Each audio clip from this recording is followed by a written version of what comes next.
Hello, everyone. Welcome back to the show. Today we have Cynthia here. Cynthia, how are you doing? Great. How are you? I am doing well. Thank you so much for being here. And like I was just mentioning before I hit record, I get questions all the time from clients, from Instagram DMs about fasting specifically for women and women's health. So I'm so glad you're here to shed some light on this topic. Can you, before we dig into all the juicy details, can you give us a little brief introduction to you, your work, and who you serve? Yeah. So I'm a traditionally Western medicine trained nurse practitioner. All of my background is in ER medicine and cardiology. I'm a little bit of an adrenaline junkie, but certainly when I had children, it really shifted my focus. I was less interested in dealing with lots of emergencies, more interested in not having as much call time, weekends and holidays. And so over time, I became increasingly more interested in the role of nutrition and wellness. And so, as you can well imagine, a traditional allopathic trained provider is not focused on that because we focus on symptom management.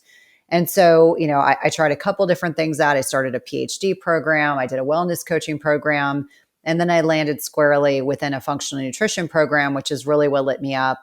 And then I just honestly got tired of writing prescriptions.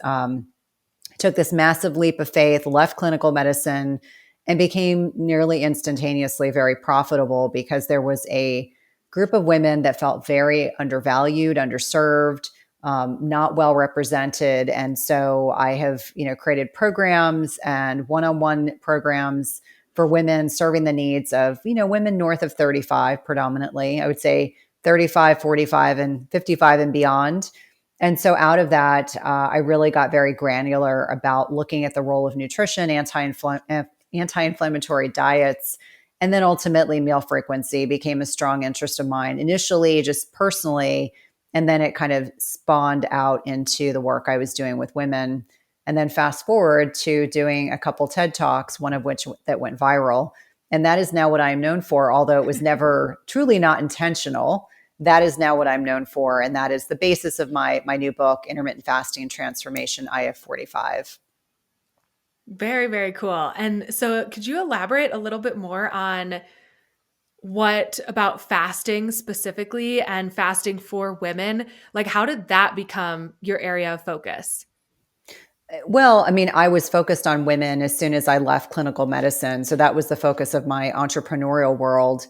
And then from there, really serving the needs of women. I think that a lot of what we teach our patients is frankly wrong with regard to meal frequency. And I'm talking about 3 meals a day and snacks and lots of healthy whole grains and really emphasizing what I think is a very nutrient devoid diet, fear about fats, fear about animal based protein, things like that. And I came to fasting just out of my own curiosity, my N of one. And then that trickled into all the work I was doing with women. And then, I, as an introvert, wanted to do a TED talk, and that turned into two. First one was talking about perimenopause, the 5 to 7 years preceding menopause. And at the same time, I accepted my first, I was offered my second. And it was as easy as saying to my husband, what do I know a lot about? And he said, intermittent fasting. And then that venue asked me to do a women's health focused talk. So that was really where that came from. It was not intentional to have a gender, slighted conversation, but that was what the venue had asked for. And then once that talk went viral, I mean, we scrambled to create programs and to be able to meet the needs of women. And unfortunately, when you're looking at a traditional allopathic medicine model, you're looking at what we've been telling our patients about meal frequency and frankly, a garbage diet that's very carbohydrate focused. We're really doing women a disservice because we can't eat like men. We can't train like men. We are oftentimes at the beck and call of our menstrual cycles up until when we go through menopause. And so women need a unique path and need a unique blueprint and able to fast effectively. And what saddens me enormously, given the fact that the bulk of our population is metabolically inflexible and unhealthy, is how much fear mongering goes on about women and fasting. It makes me very sad. And nearly every day on social media, I get tagged in things. And I always say that, we're all individuals. And so there's a lot of different variables that impact our ability to fast safely and effectively. But I do feel that my book really identifies the unique characteristics of each stage of life, whether you're cycling, perimenopausal or menopausal, and really like leaning into what's happening with your hormones so that you can use that to your advantage.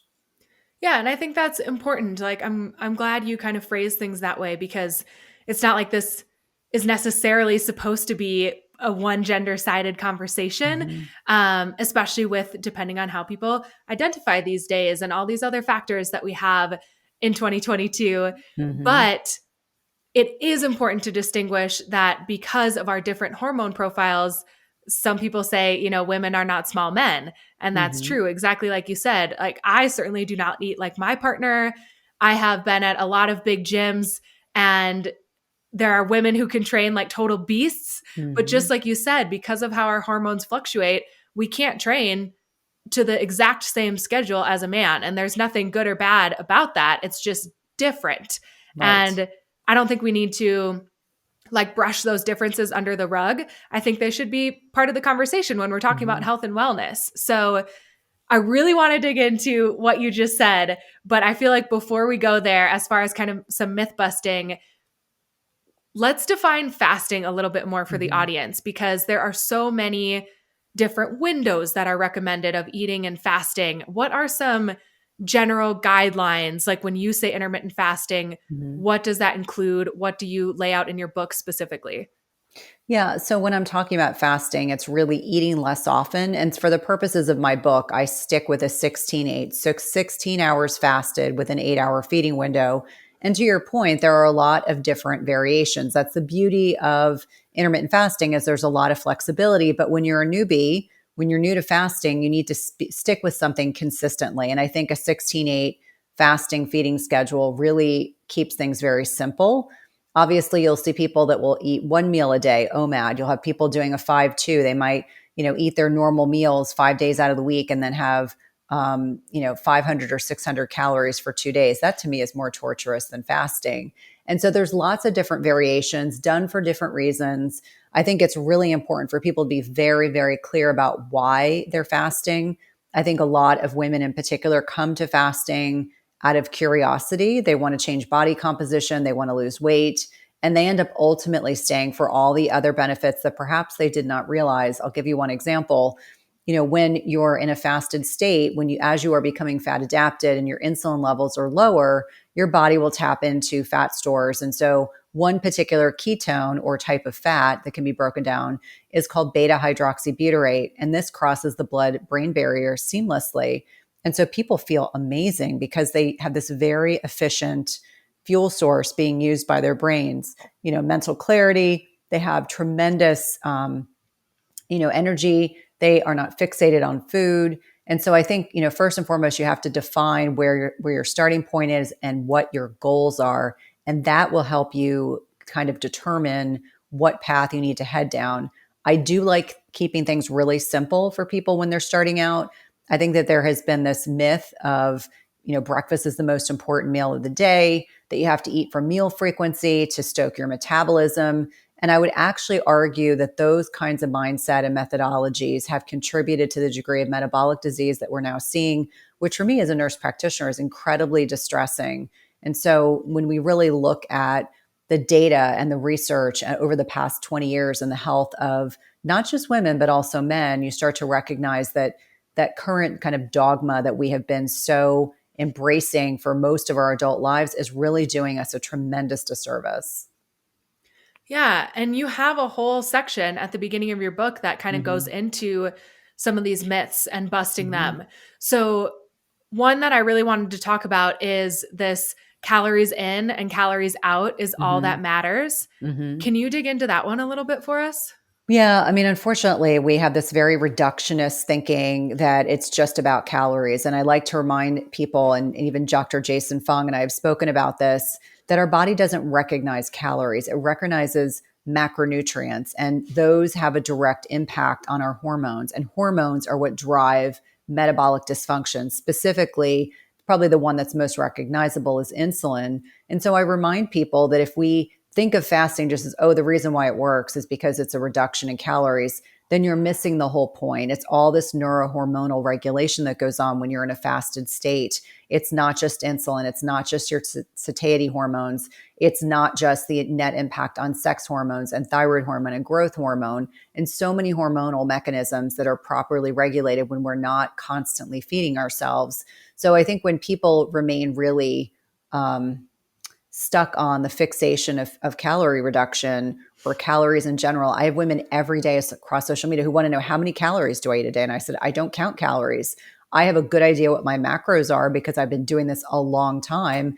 And I remind people, when you get your macros right, as an example, you will shut off satiety cues. You will, if you hit your protein macros where they need to be, and I would probably guess most, if not all, women that are listening to this podcast are under eating protein. You're losing out on the ability to hit those satiety signals, hit those, hunger signals, and ensure that you pull that lever or the lever, you pull that protein lever, you hit those macros, then you're not going to feel like eating more protein, eating more fat or carbohydrates, because you are so satiated. And that's really the key, is that when we are looking at whether it's calories in, calories out, or CECO, or looking at these hormonal dysregulation in the body, what's really driving that is the inability to meet those macronutrient ratios where they need to be. And then secondarily to that, this hormonal dysregulation that's going on in the body that is driving a lot of these metabolic disorders. People talk about weight gain, and I always say you have to get healthy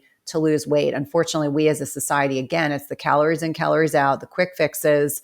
And I remind people that you have to get healthy to lose weight. It's not, I'm just fixated on the scale, because if you fixate on that, ultimately for a lot of people, it's not as easy as, oh, I'm just going to eat one less meal a day. There is so much more to it than that.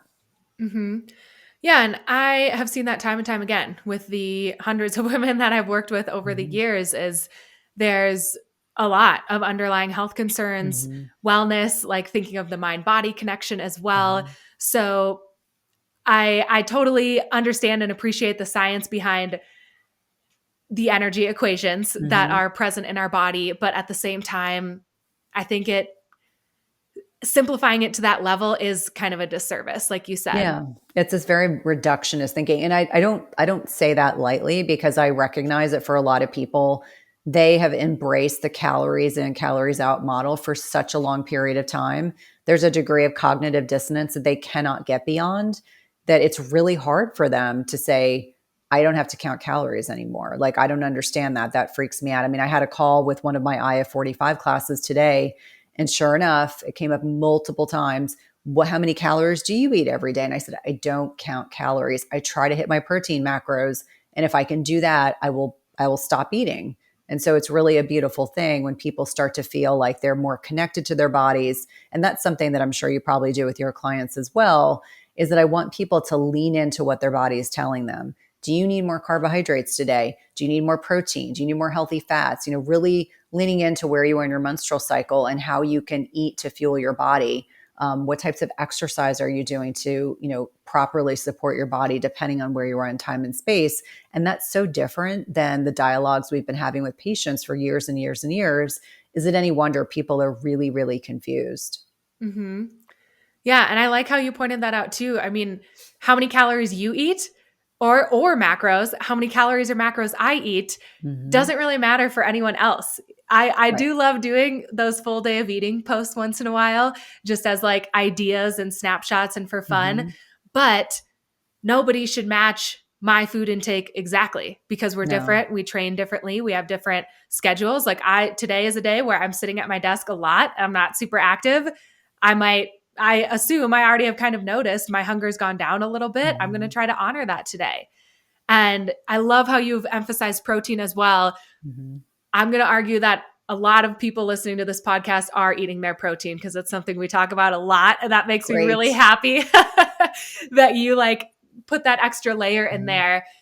But thank you for kind of busting that myth. And you've been talking about hormone health. I really, really want to get into that too, because I remember several years ago, I was taking a women's health course, and it was run by a doctor who basically said, no women ever in any situation should ever fast. And I was like, wow, Mm-hmm. like that's a really That's a really intense statement. Is that true? And, since then I've continued, I'm constantly educating myself and doing new courses and new areas of study. And it seems to be much more, just like we were talking about, a little bit of a disservice to say that type of blanket statement for anything in nutrition. But I still get this question a lot from women I work with too. If I suggest any type of fasting strategy, they're like, wait, wait, wait. I've had, two practitioners in the past year told me I should never fast. And so they have never even tried it. So can you kind of walk us through like maybe the reasoning behind that and why it's maybe not necessarily true for everyone? Yeah. And so, first and foremost, bioindividuality rules. That's a term I use a lot. In fact, I think it drives my team crazy. They're like, we know what this means. But it really is understanding that there are certain times in your life you should not be adding fasting. Let's back it up and let's talk about hormetic stress. This is beneficial stress in the right amount on the body. So it could be fasting, it could be high intensity interval training, it could be cryotherapy, it can be infrared sauna, it could be strength training. I mean, these are all things that can be beneficial stressors in the right amount for the right person. And I always like to mention to people, if you're going through a stressful situation, like you're going through a divorce, you have a recent illness, you're in the midst of like a horrific move. I mean, there's been some catastrophic event in your life. It is not the time to add more stress. I always use the example that it's hard for me to believe. 3 years ago, I was hospitalized for 13 days with a ruptured appendix and a slew of complications. After losing 15 pounds, you better believe I didn't fast for months. I could barely regulate my blood sugar because I had lost so much weight and had been so sick. And so I think it's really important that we look at it as a context of what is going on in your personal life. Are you someone, like, as an example, are you someone who has a history of disordered relationship with food, like anorexia, binge eating, bulimia?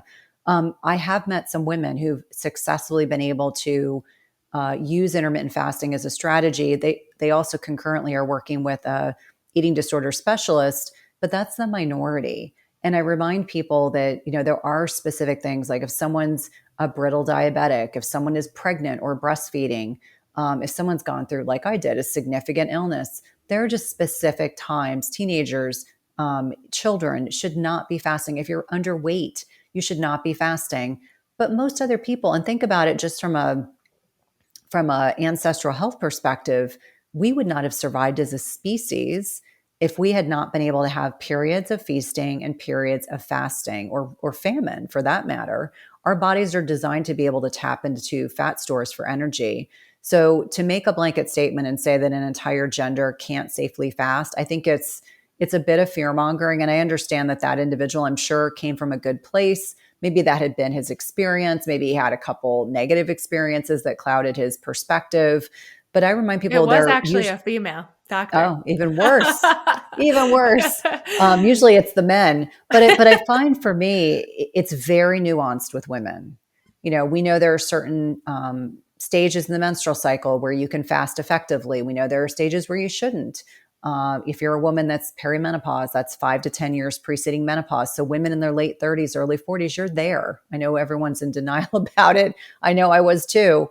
But I like to remind people that you really have to look at what's your sleep like. If your sleep is terrible, don't add in intermittent fasting. If your stress is out of control, like I mentioned earlier, don't add intermittent fasting. If you eat a garbage diet, be really careful about the degree of inflammation you're experiencing. But most people, the average person right now, is metabolically inflexible. The average person is insulin resistant. So is there value in people eating less frequently? Absolutely. And I almost feel, the irony is that I worked in cardiology as an MP for 16 years, but I almost feel like I would be doing people a disservice if I didn't say I got to watch people's health evolve over 16 years. And it wasn't getting better, it was getting worse. So we have to think about meal frequency and food quality. And I'm sure, again, those are things that you talk about with your own clients. And so, from my perspective, you really have to view it from the lens of what serves you. If someone, many women, young women, 30s, 40s, can effortlessly fast, provided they're mindful of their menstrual cycle and stress management, etc. But occasionally I do get people who are like, they'll send me messages and say, I started fasting and my sleep got terrible. I'm like, okay, it might be too much for your body. Maybe back off on your fasting hours. Maybe don't fast. Maybe you genuinely, someone's doing a bodybuilding competition. I would never suggest to a female athlete that's training to restrict the amount of food they're eating. They need that to fuel their muscles for performance, et cetera. And obviously, this is not my area of expertise, but based on what I have read, women have to really, think very creatively and be very granular about where they are and what is reasonable for them. I would hate for someone to say, I'm a competitive athlete, I'm a female athlete, and I'm going to fast just because everyone else is doing it. Well, you're not the norm. Like, a female athlete is such a small subsect of the population that puts them in a very unique position. But the average American woman could probably benefit from fasting, even if they did 12 hours of digestive rest. Sometimes that's as easy as it can be. For some people, that's as much as they can muster. There's a very nice woman in one of my new programs, and 12 hours of not eating for her is really hard. And I said, the more carbohydrate addicted you are, and I'm talking about processed carbs, the harder it will be to be able to go from being predominantly burning glucose as your primary fuel source to being able to flex back and forth. And it's not that fasting has you just burning fats. Your body can go back and forth between using glucose or fatty acids. And that's really the goal. But when people really struggle up front as women, I'm like, oh, it's almost always nutrition mediated, or there's some lifestyle piece that maybe they haven't yet disclosed. But that has been my clinical experience. But it does make me very sad when people perhaps are turned off to the idea of fasting because they've been convinced by a well-meaning healthcare professional. I have to believe they're well-meaning, kind of scaring them off when we really think about the metabolic diseases that are here in the United States as an example. Yep. Yep. And I totally agree. I do think she did and still does mean very well. And, based on what you just highlighted for us, she does come, as I reflect, she does come from an endurance style background. So she was probably speaking to that Yes. specific population, but Instagram courses, things like to just spread what's the most clickable, right? Well, and I probably know who this individual is, and that's totally okay, because when this individual posts about this specific topic, I get tagged I'm sure. all the time, and so I just kind of go, okay, we're going to agree to disagree, and that's okay. Yeah, yeah, and I love how this also really, really highlights that you don't need to just consume nutrition information looking for the magic pill, because I feel like that's what a lot of people do. They're like, okay, well, I'm going to Yes. read this and I'm going to do this now because I think that it works. Okay, it's been 30 days. Just kidding. I'm going to do this instead.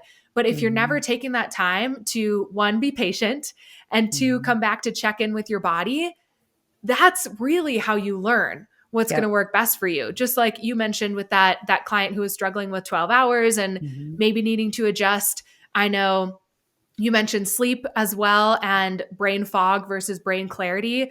I recently started a fasting protocol with one of my clients, and those were the exact questions I was asking, like, how has your sleep changed? Do you feel like you have better energy and a clearer head, or are you feeling like more lethargic and you're Yeah. getting brain fog and disrupted sleep? And Yep. she started feeling better and better. That's So great. with those check-in processes, I feel like that's really where we can learn the individuality of what's going to set us up for the most healthy, amazing life, quality of life long term. Yeah, absolutely. And I think it's really important to have those open, honest conversations. I always use the example that when I left the hospital in 2019, 15 pounds lighter, and I'm already not a very big person. What I found was that I could not go back to eating this carnivore-ish diet. I like vegetables, but I couldn't eat anything that had fiber. And I spent 9 months doing full straight carnivore. And that even 18 months after that. So imagine 6 weeks of antifungals, 6 weeks of antibiotics. Your gut is just ravaged on top of, all the other things I'd picked up in the hospital. And so I think it's important for people to understand that even those of us that are seen as experts in this space, something may serve you well for a period of time. And it's okay to say, okay, I did carnivore for so many months. Now I'm trying to integrate some more fiber dense, vegetables into my diet. And now I'm going to move on to something else. And I think that degree of flexibility as it pertains to nutritional choices, nutrient dense whole foods, as well as a fasting or a feeding schedule is the same way. I went on vacation with my family during Christmas time, And I have teenage boys, so you can imagine they have massive appetites. And it got to the point where I would say to my husband, I think we're just going to change. My husband also fasts. Let's change things up. We ate really big breakfast because we were doing really adventurous things all day long. And for me, I just came to realize, like, even though I was on vacation and I enjoyed sitting down and having this big omelet and bacon and sausage with my family, I was like, I've just gotten so accustomed to not having a full stomach until midday. It almost felt like, it was really this shocking kind of experience to go through. But it's good for us to change things up, to be flexible, to not be rigid. That is so important because I have a lot of people who end up being very perfectionistic, meaning that they think they have to do it only one way for only so many hours. It has to be done that way perfectly. And I just remind people, like, life is messy. Having this, good, better, best mentality is so important because we put so much pressure on ourselves as women, the way we look, the way we train, the way we eat, the way we're perceived on social media. And that's why I think it's so important and so grateful for your platform that you are really stressing this with your clients to, be kind to yourself, kind of lean into how you're feeling. What is your body intuitively telling you? Because those aren't things that we normally train our patients with. And so it's kind of like new, like people feel uncomfortable. Like, wait a minute, I don't like uncomfortable feelings. I don't want to not self-medicate with, a bag of chips after dinner or some ice cream before bed or whatever it is they're doing. And I'm like, uncomfortable feelings are good. We have to deal with them to move on. And so we've built up this lifetime of choices that can really impact our relationship with food and our perception of ourselves. Yeah.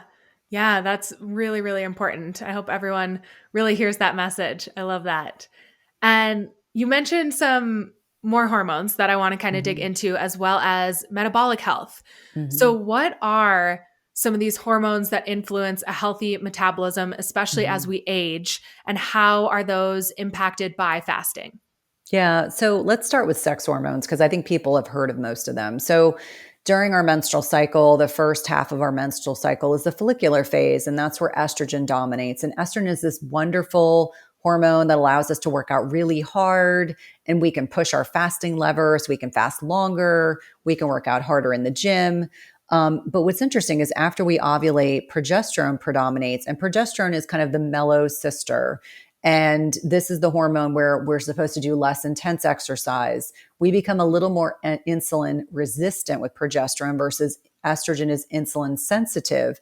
And I mention these things because as women are transitioning into perimenopause, the 5 to 10 years preceding menopause, this is where women can kind of get stuck.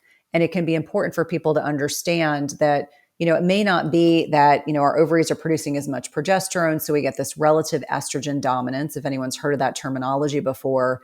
But it can also be estrogens we're exposed to in their environment or in our personal care products or food. So most, if not all of us, are heading into perimenopause a little bit estrogen dominant to begin with. And this can manifest as weight gain and breast tenderness. Lowered progesterone can be sleep disturbances. It can be anxiety and depression. And I mention these things because I think it's really important for people to understand that, as an example, adipose tissue is generally estrogen rich tissue. And so, for many people, as they are changing body composition, as they are leaning out, as they are losing weight, they can actually have a better balance in their estrogen as they're losing this adipose rich tissue. What people don't realize is fat tissue is actually its own organ. It is so sophisticated. It is not just fat, it is cytokines and inflammation, and we can trap toxins in the fat. So it's a really fascinating thing, but really reminding people that the balance between estrogen and progesterone can be improved by eating less often, changing that body composition, better balancing your insulin and glucose levels. Then I really think about when we're talking about hormones that help with satiety and fullness, you're thinking about leptin and ghrelin. And this is why sleep is so important when we're talking about weight loss, when we're talking about fasting.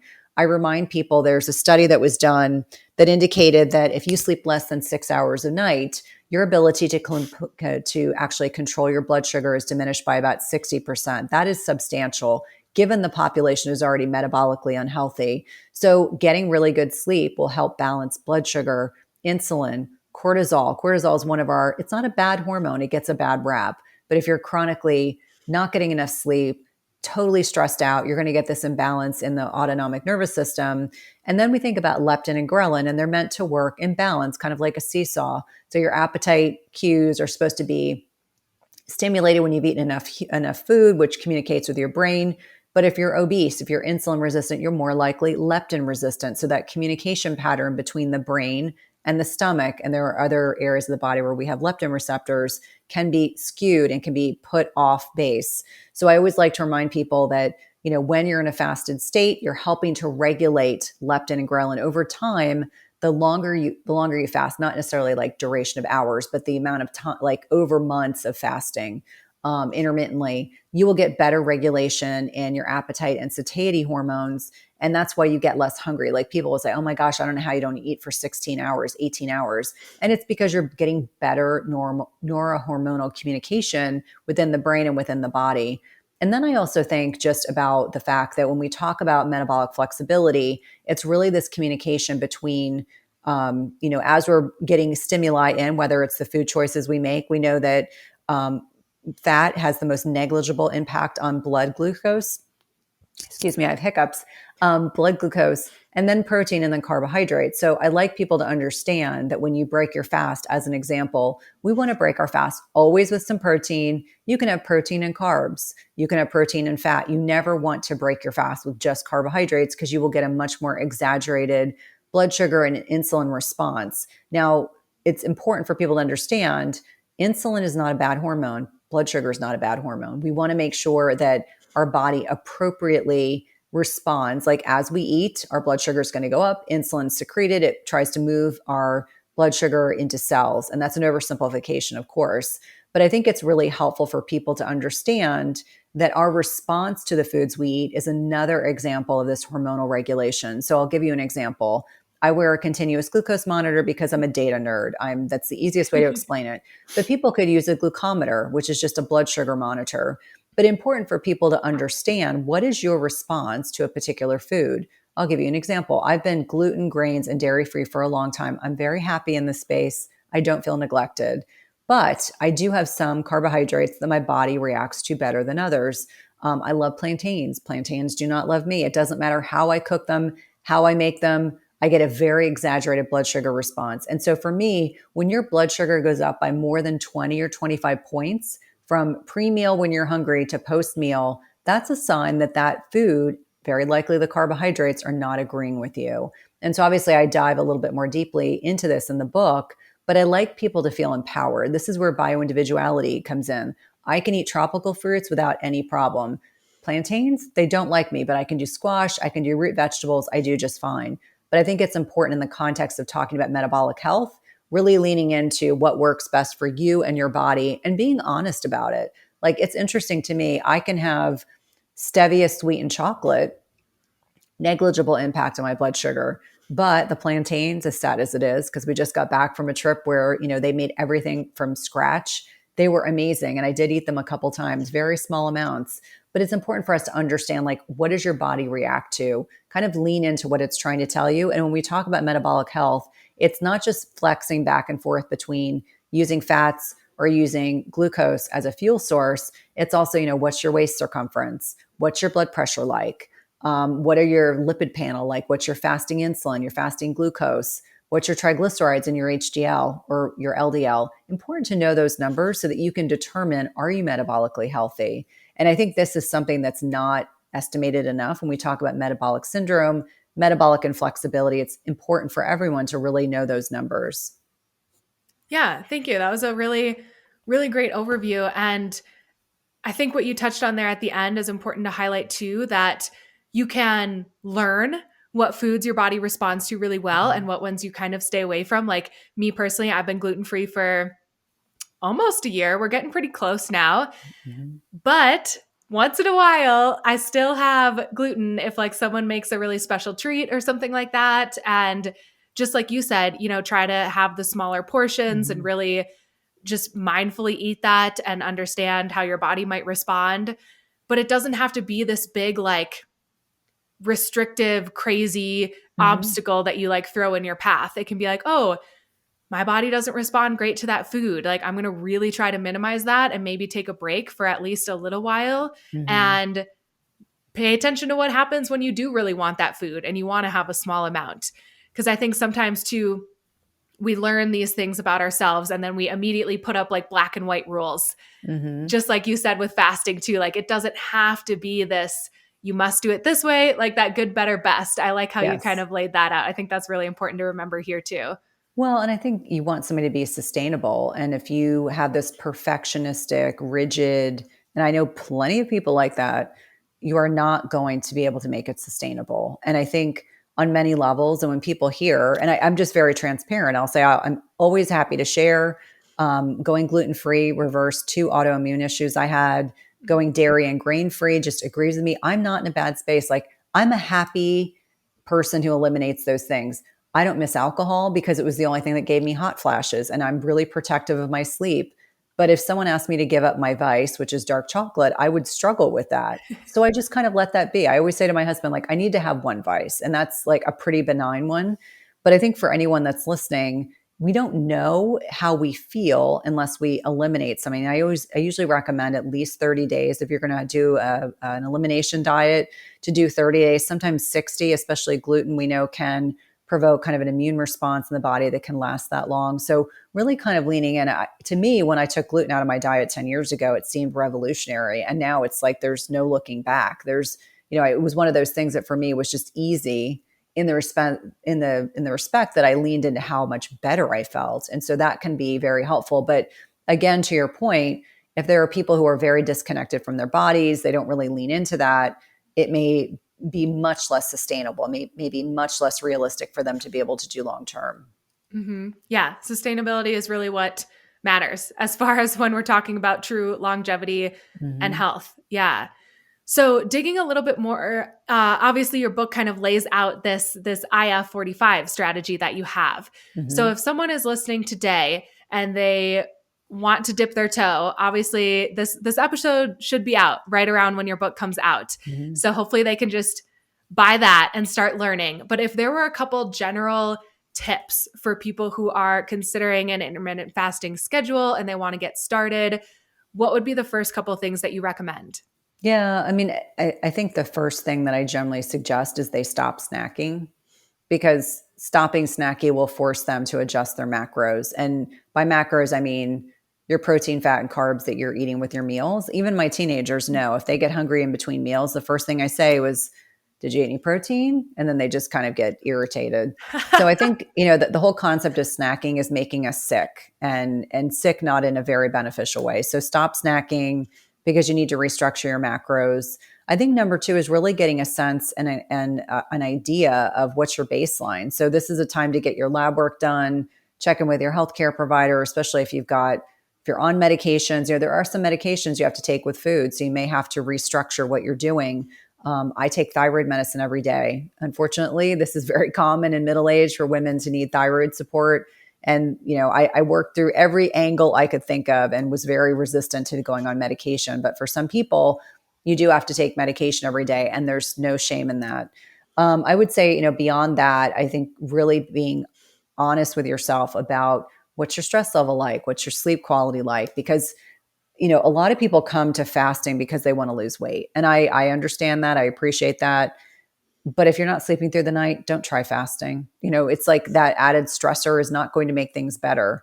And I would advocate, if you're 25 or 30, you can manage and mitigate stress and sleep quality better than someone who's 40, 45, or 50. And that is a function biologically where we are. Remember what I said about progesterone. So as we have less progesterone, that impacts anxiety, depression, sleep quality, etc.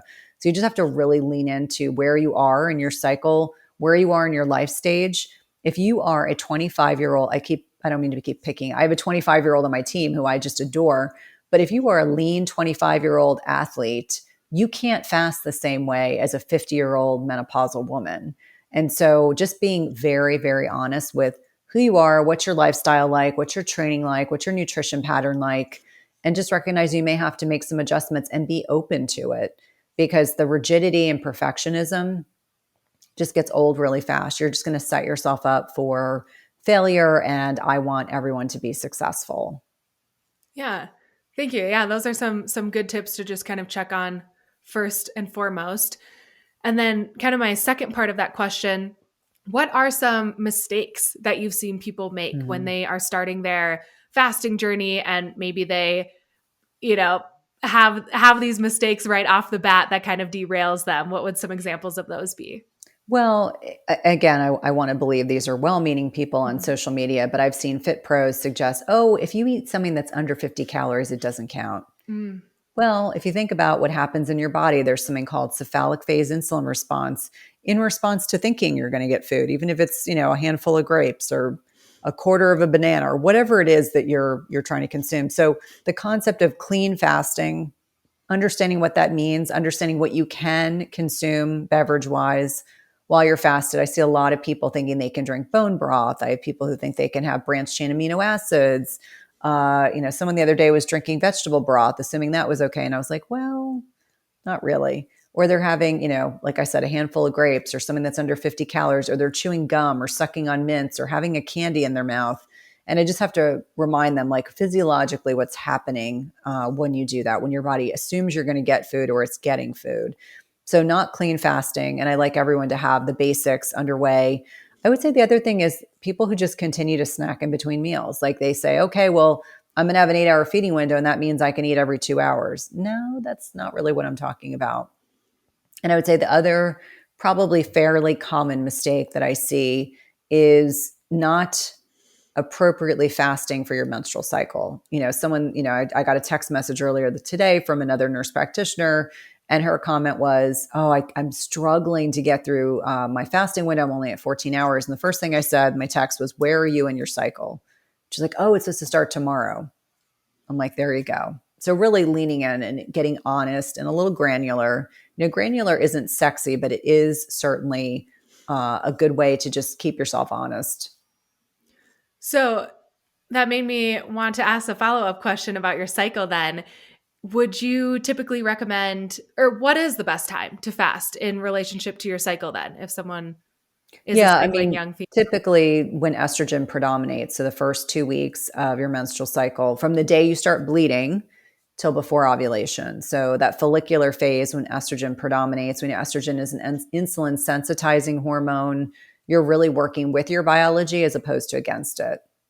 And then would you recommend either shortening your fasting window or eating more of like a traditional meal schedule with fewer snacks in your luteal phase then the second half of your cycle?